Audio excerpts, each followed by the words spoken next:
গুরুত্বপূর্ণ অংশে পরিণত হয়েছে।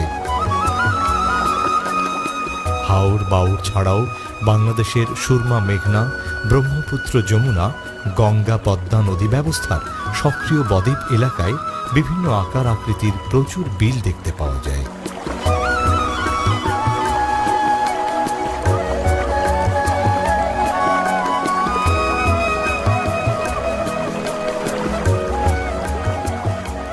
বাংলাদেশের জলাভূমির ব্যাপক বিস্তৃত প্রতিবেশগত, সামাজিক, সাংস্কৃতিক, অর্থনৈতিক ও বাণিজ্যিক গুরুত্ব এবং মূল্য রয়েছে।